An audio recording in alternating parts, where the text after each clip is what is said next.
Assalamualaikum warahmatullahi wabarakatuh. Selamat malam, semoga anak-anak dalam keadaan sehat, semangat mengikuti pelajaran pendidikan agama Islam di semester 2 ini.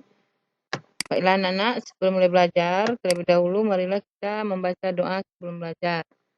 Belajarnya dengan harapan agar Allah memberi ilmu yang bermanfaat. Mari kita berdoa terlebih dahulu. Doa mulai. Bismillahirrahmanirrahim. Raditu billahi rabba wa bil islami dina wa bi muhammadin nabiyya wa rasula. Bizidni ilman warzuqni fahman. Amin. Anak-anak, malam ini kita akan belajar tentang pelajaran 7 yang berjudul menerima kodo dan kodar.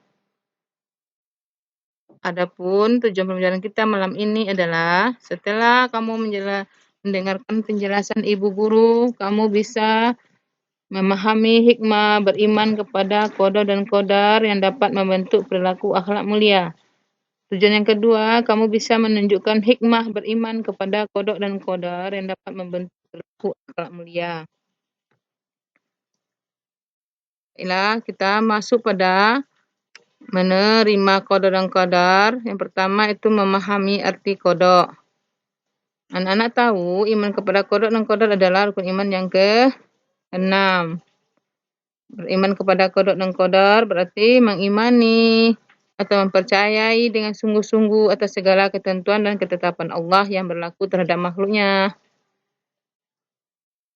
Nah, arti qada secara bahasa artinya ketetapan atau keputusan.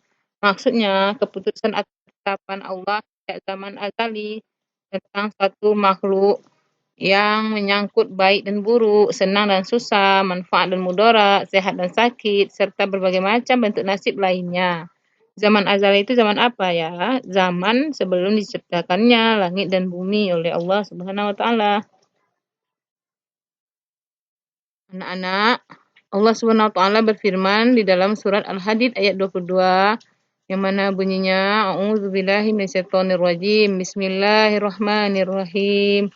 Ma asaba min musibatin fil ardi wala fi anfusikum illa fi kitabim min qabli an nabra'ah. Inna dzalika 'alallahi yasir. Artinya, bencana yang menimpa di bumi dan yang menimpa dirimu sendiri, semuanya telah tertulis dalam kitab Lauh Mahfuz sebelum kami mewujudkannya. Sungguh yang demikian itu mudah bagi Allah.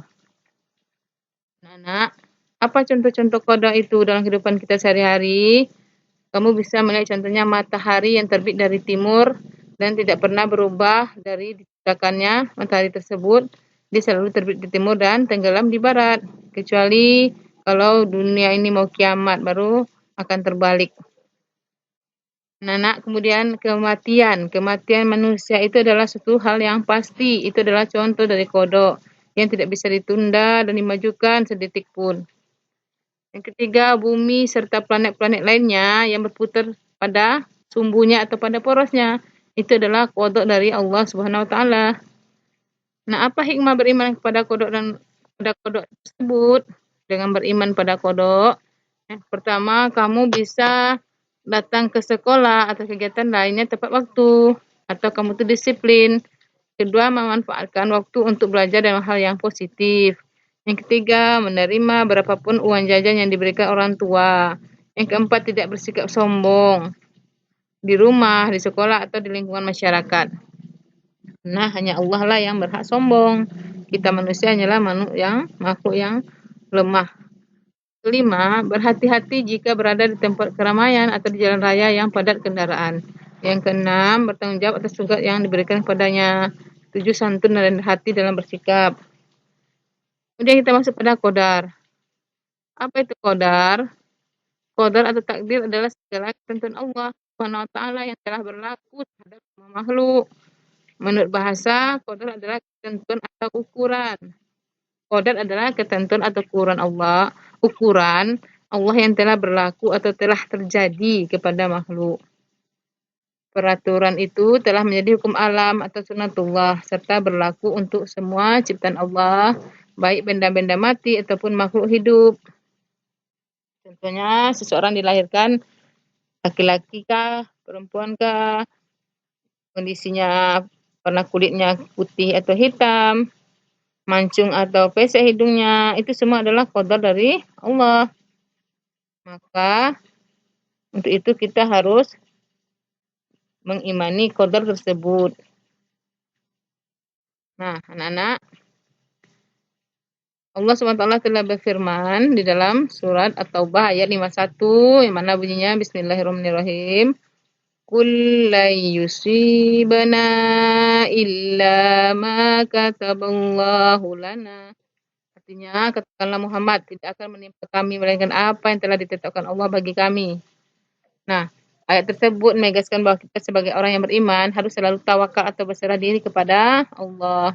Segala yang kita usahakan kadang-kadang berhasil dengan baik, kadang-kadang berakhir dengan buruk atau tidak menyenangkan. Kita harus berbaik sangka kepada Allah.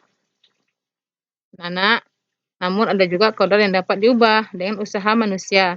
Contohnya seseorang yang ingin berprestasi, maka dia harus rajin belajar, rajin latihan. Maka dari prestasinya tidak ada, jadi ada. Itu namanya qadar yang dapat diubah. Seseorang yang malas berusaha sehingga tidak mendapat rezeki atau uang. Ketika dia mau bekerja keras, akhirnya dia mendapatkan rezeki. Contohnya ayah kita yang selalu bekerja keras demi menghidupi, demi menafkahi istri dan anak-anaknya. Nah, jadi kesuksesan itu tidak datang dengan sendiri, tetapi diusahakan dengan sungguh-sungguh. Artinya kita ingin menjadi anak pintar harus ikhtiar atau belajar dengan giat. Bagaimana firman Allah? Yang mana artinya baginya manusia ada malaikat-malaikat yang selalu menjaganya bergiliran dari depan dan dari belakangnya. Mereka menjaganya atas perintah Allah. Sesungguhnya Allah tidak akan mengubah keadaan suatu kaum sebelum mereka mengubah keadaan diri mereka sendiri.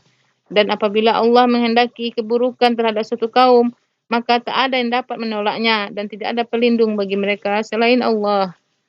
Quran Surat Ar-Ra'd ayat 11. Apa contoh-contoh qadar itu, anak-anak? Contoh yang pertama, ada seorang anak yang rajin belajar sehingga dia jadi juara kelas. Selain belajar, dia juga berdoa. Kemudian yang kedua, dia lomba pidato karena gigih berlatih. Ada juga anak-anak yang juara habis Quran karena dia rajin belajar tajwid, belajar irama, akhirnya dia bisa berprestasi. Dan dia jadi anak yang disenangi, misalnya dalam pergaulan, ramah dan suka menyapa. Itu adalah contoh-contoh qadar. Itu sesuatu yang bisa kita ubah. Contohnya sifat kita tersebut dari yang mula-mula judes, jutek, lama-lama dia jadi anak yang ramah sehingga disukai oleh banyak teman. Nah, apa hikmah beriman kepada qadar, nak? Yang pertama, kita bisa menyadari bahwa semua cita-cita yang kita inginkan harus diusahakan dengan kerja keras, diiringi dengan doa dan tawakal. Kedua, memiliki rasa percaya diri dalam menghadapi tugas, misalnya mengerjakan PR sendiri. Ketika kamu giat dalam dan disiplin dalam belajar, misalnya sebelum berangkat tidur harus belajar terlebih dahulu. Nah, jadi kamu harus bersikap bahwasanya aku selalu meyakini dan memahami makna qadar. Nah, anak-anak, sampai di sini dulu pelajaran kita. Mari kita baca doa sudah belajar. Alhamdulillahirabbil alamin. Assalamualaikum warahmatullahi wabarakatuh.